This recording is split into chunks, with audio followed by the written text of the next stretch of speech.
Okay, I think we will get going. Good morning again for all of you joining us from the US. My name is Aran Broshi. I'm the chairman of the American Friends of the Open University of Israel, and we're very pleased to continue our series of podcasts and virtual salons on issues related to Israel and the world, hosted by the American Friends of the Open University of Israel.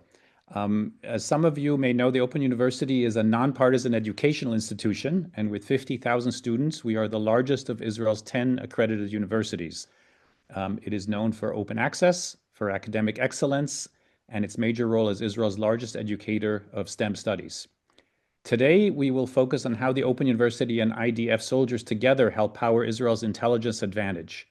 Our guest is Professor Emerita Judith Gal-Ezer of the Open University of Israel, former rector, a leading computer scientist and one of the architects of the IDF-focused academic pathways and the high school initiatives in partnership with the IDF Intelligence Directorate. This will be a dialogue in Q&A format, and I'll start us off with several questions, and time permitting, we'll take a few from the audience through the Zoom chat. So without further ado, let's get started. Judith, welcome, and thank you for being with us. Thank you. Good morning to you. It's a good evening for me. I'm here in Israel. So let's go. Wonderful. Maybe we start a little bit with the big picture. So to set the stage a little bit, what is the IDF Open University program in a nutshell? And what kinds of units, what kind of roles are most involved?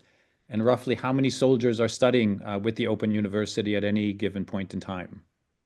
Let me start with your last question because obviously I cannot tell the numbers not the exact numbers. I can say that we have hundreds of soldiers and officers that are taking studies with us.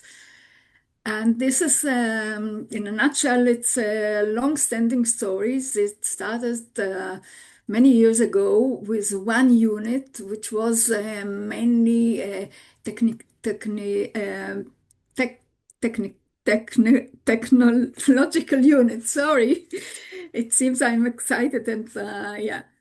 And it was like the school of the school of those soldiers and later officers that went to the technological units.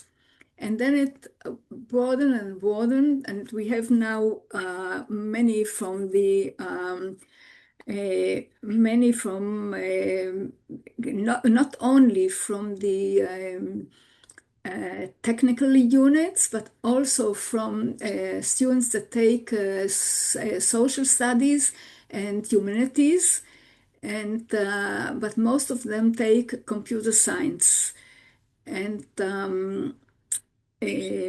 we try to broaden this and have more and more students. Last year, we opened a new unit. They all moved now to the Negev. They used to be in the center of the country, but they all moved to the Negev. And since we are a distance institution, we can make it. They can learn online and they can learn face to face in tutorials. And our tutors come to where they stay and can provide the tutorials. Well, this is really in a nutshell. Thank you. Very, very helpful. Let me ask you this, from the IDF's point of view, why invest so heavily in higher education for active duty soldiers, especially in intelligence, including cyber? What's the philosophy behind this, and how does the IDF know that this kind of investment is paying off in practice? Well, it's not just intelligence, as I mentioned before. It's also other that take other disciplines. The soldiers, and I say soldiers and officers, they take courses that the intelligence need, which are mostly technical courses. But if we speak of computer science, the foundation, the theoretical part of computer science is studied at university, in the academia. to say very superficial, I would say, computer science has two main skills: the theoretical skills and the implementational experimental skills. Usually in the IDF units, they get a lot, they learn courses there in the army, which are more experimental. And if they want to be with more insight to the discipline, to what they are doing, they have to learn the foundations and to get a deeper understanding of what they are doing. Uh, for example, the theoretical skill, or maybe we can say the entire um, mathematics and computer science is about problem solving. It's about algorithmic thinking. So they get this extra education in the academic, and the IDF knows why it invents, because they get better and better even practitioners, and they hope to keep them for their careers in the IDF. So it happens. So this leads to potentially active duty soldiers continuing on in the IDF as officers and potentially for I longer. That has had that kind of impact. Exactly, and sometimes they even take later a master's degree. We have a few that take a master's. Again, I even don't know the numbers, how many take a master's degree, but I personally instructor one officer from the IDF in a master's work thesis. And let's look at it. If I can shift gears and look at it a little bit from the point of view of the individual soldier, from their point of view. What motivates these young men, young women to take serious academic degrees on top of very demanding full-time intelligence roles? And in real life, how do they balance, operations, night shifts, the stress of exams at the same time, assignments and projects? That's a lot to handle. Yeah, that they indeed have to have huge motivation to do this, because it means almost 24/7. I don't want to say 24/7. I don't say they work on Sabbath, but they have to work a lot. And they understand that they build their career, actually. If they get In addition to their experience at the IDF, they get these theoretical part of the foundations and the degree in computer science, and maybe even not only the undergraduate degree, but maybe a master's degree. They build their future either as a career in the IDF or a career outside the IDF. So they have a lot of motivation, and indeed they learn a lot. What is special, maybe this is one of your next questions, one of your next question, but I will say it now. What is what is good with their connection with the Open University is that because the Open University can be flexible, it can be flexible with their duties at the IDF. So if there is let me say a few words of the Open University. The material of the course is prepared ahead of time. It used to be only in books. Now it is also online. Some books, some online, some merging both of them. And then they have a scheduled assignment. They have assignment that they have to submit in a very tight schedule, and the tutors are very stiff with the dates that they have to submit the assignments. And then there is at the end of semester, there is an exam sitting. So for the soldiers, we are more flexible with the schedules of the submission of the assignments. And the only time that they have to come to a special place is when they sit for exams. So during the semester, If their submission is flexible, they can, adopt it to their time. And we can even make a break or give them a break. For example, this war, which goes on for almost 3 years, they can take a break and then come back. If there are individuals who are studying, and we have many individuals that are studying, then there's no problem at all because they can progress in their pace and they can really take breaks wherever they want, and they can take even the exams one semester or sometimes 1 year later. So this is very flexible. If they learn in a group, and there are many that learn in a group, so they have to make the progress together with the entire group. But still, there is a flexibility for the entire group. This is special for the Open University, and the other universities cannot do it. So this is our mandate to do it. No, very, very interesting. Help us understand a little bit how this works. I actually had the opportunity to be in one of the classrooms that's actually inside one of Israel's intelligence units. And Okay. the instructor, the How did professor, they let you in? I have connections, I guess. But the instructor, the professor came to the unit, came to the classroom. The group came together. These were young men and women who looked like they hadn't slept very much, but they were highly motivated and highly engaged. So maybe talk a little bit about how that practically works and whether other Israeli universities offer this kind of model, or what makes the model of the Open University particularly well suited to be able to accommodate not just flexible schedules, but in terms of how the teaching actually works. Okay, if we have three groups of employees, I would say, at the university. There are the faculty, which we are a very small number relative for universities. We are about 100 and something, because the idea at the beginning of the university was to rely in writing the books, the coursework, on faculty from other universities.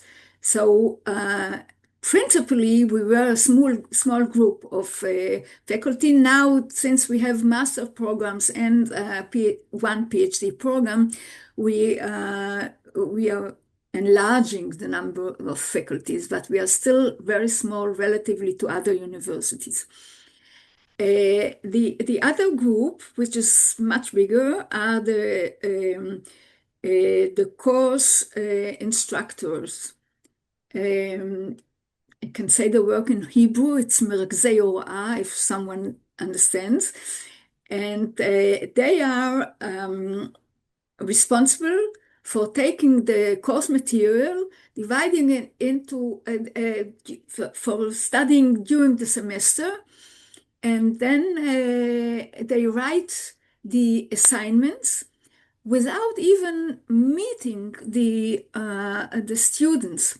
So this helps us to keep a very high level, because sometimes in other universities, when you go into class and you see your teacher, I also taught at Tel Aviv University, and when you look at the students and you see in their eyes that they don't understand very well, you try to lower your level of teaching and of expectations, and then you will write the exam according to what you taught, how you feel about the students.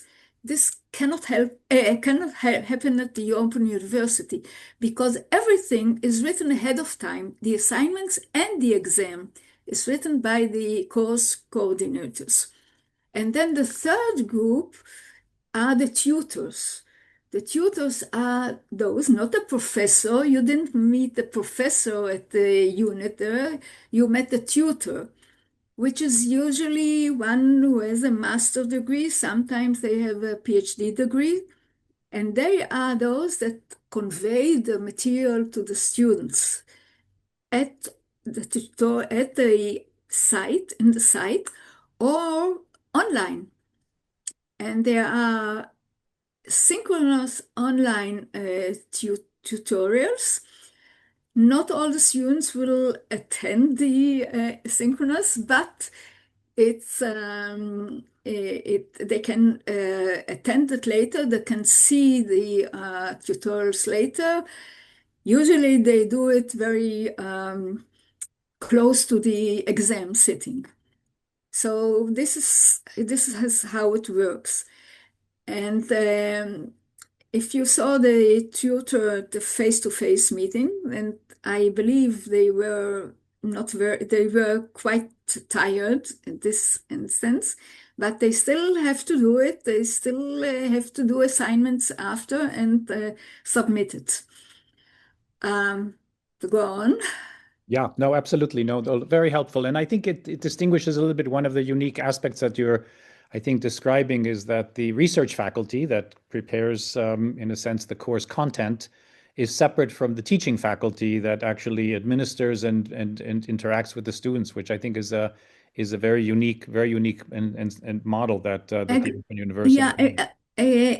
in other universities, there is also the research faculty, and there are the TAs, Sure. something that you Yeah. are familiar Yeah. with, Yeah. that are Absolutely. checking the submissions, grading, and so on and so forth.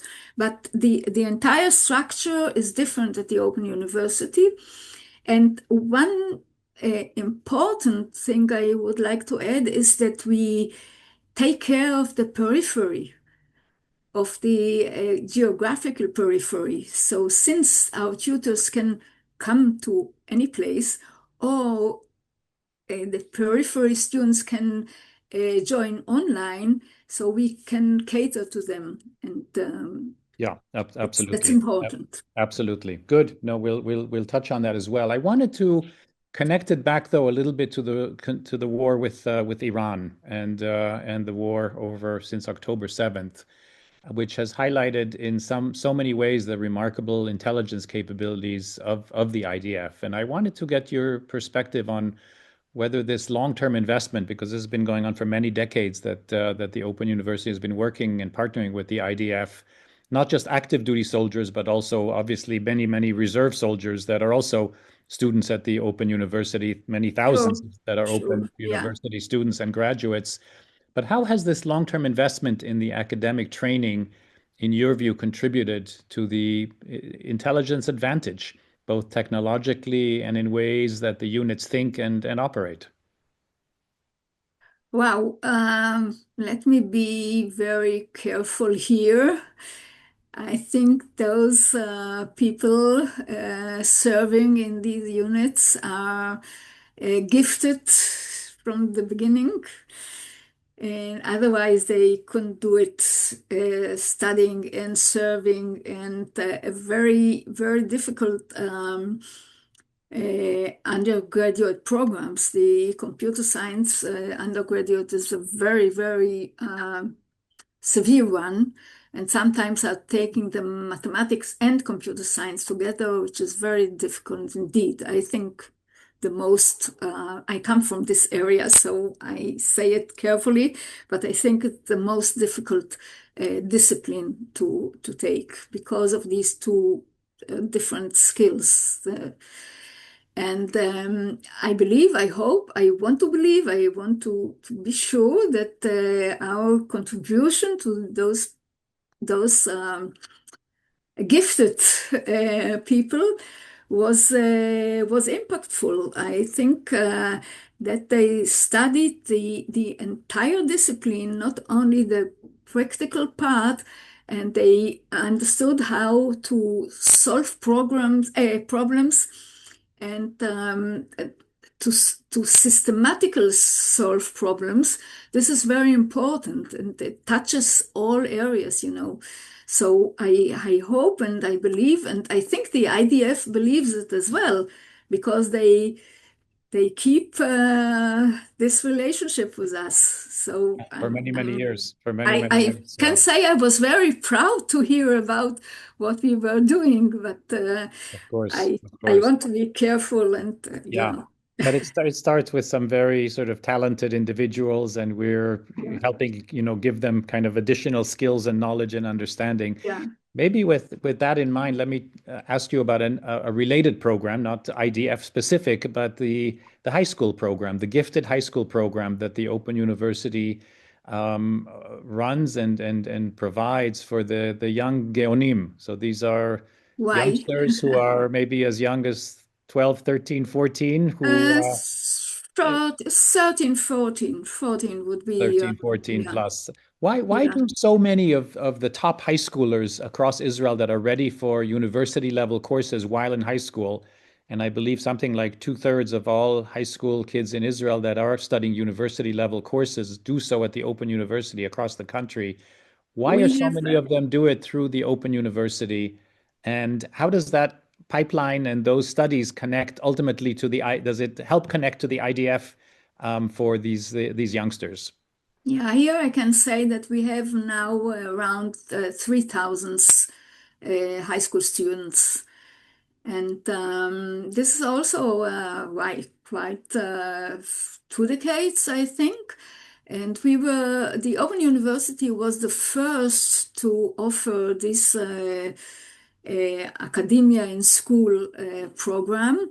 Now it is offered in other universities as well, but we were the first. It was the time that I was rector of the university, and I was proud to do this. And yes, these are really talented students, and you see, if you meet them, they are all excellent students, and they get the dean awards and the president awards and all kind of awards. And if you meet them, you understand that they are not just excellent students.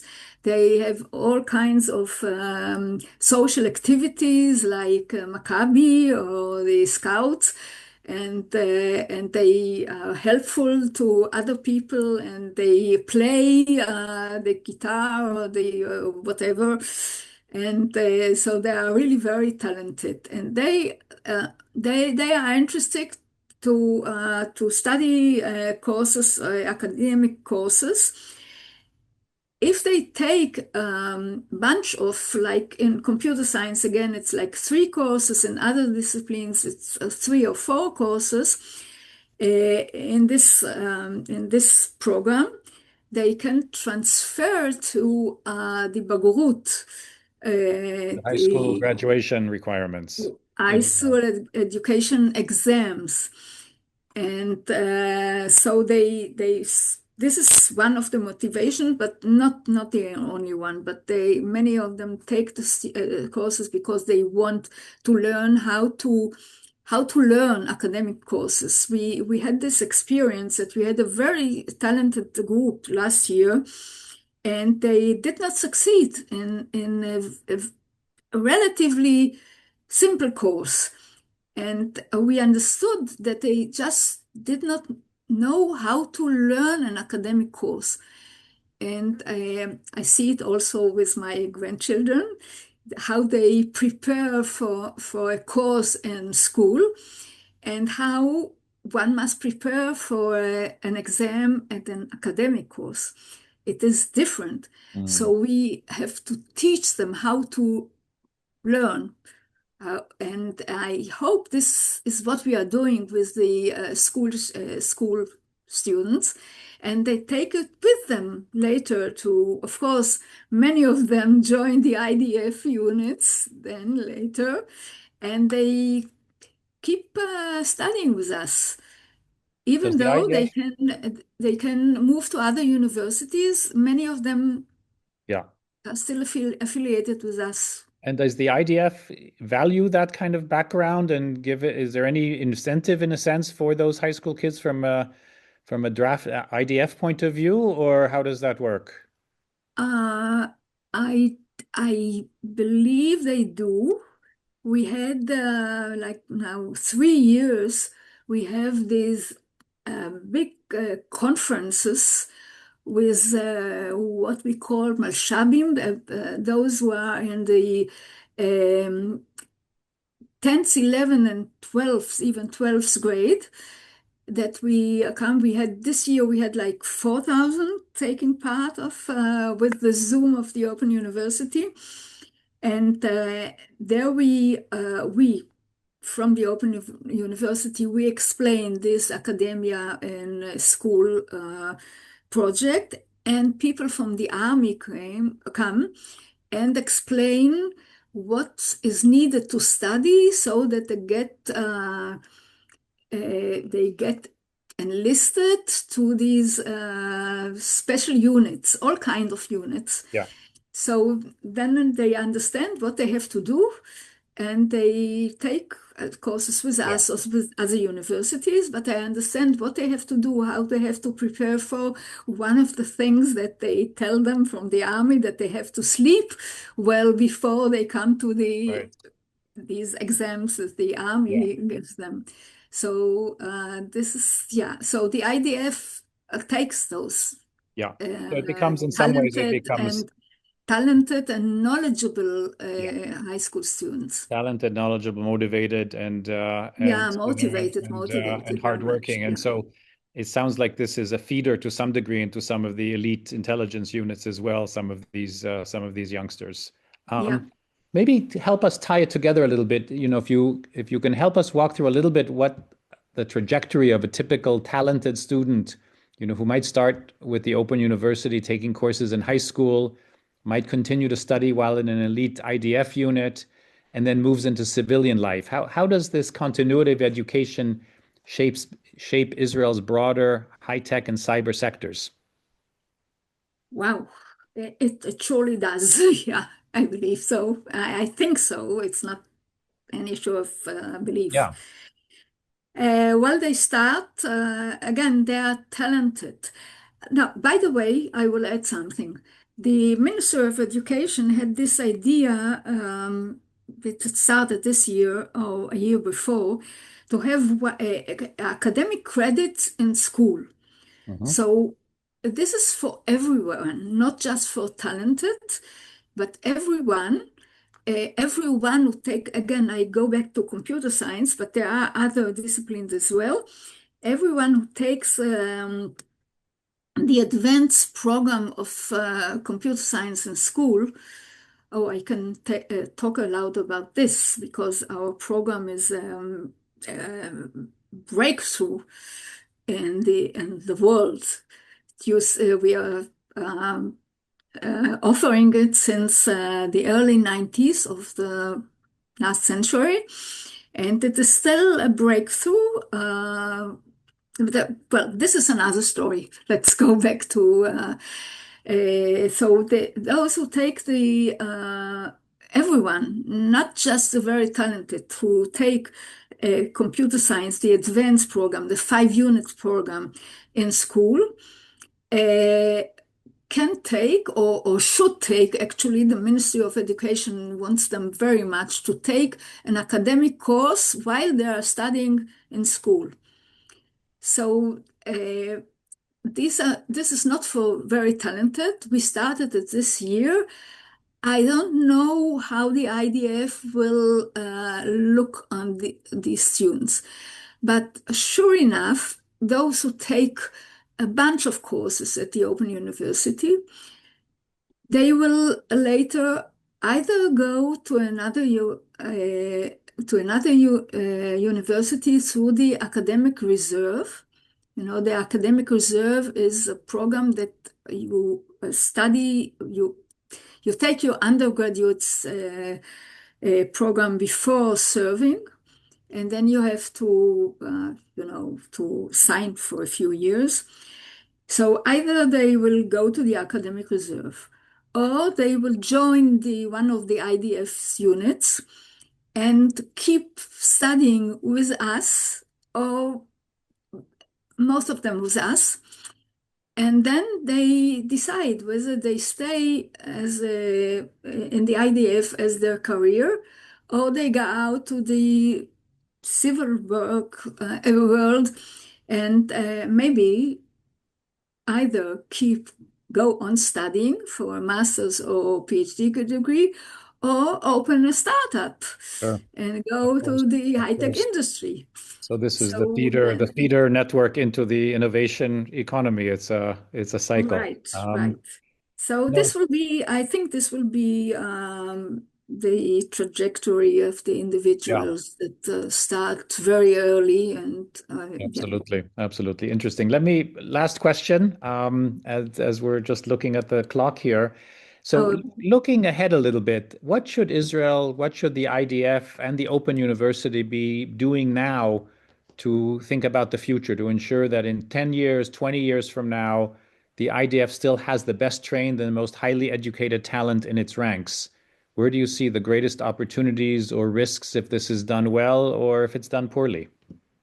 It's kind of a broad question, to but make, yeah, I think the Open University should make more efforts to recruit more uh, IDF units, starting at school, I mean, to have more, and this is a less problematic issue, but to recruit more IDF soldiers, and we are doing these efforts, but even to do more, to be uh,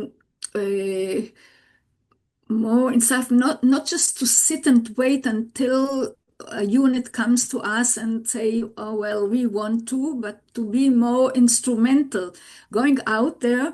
And last year I was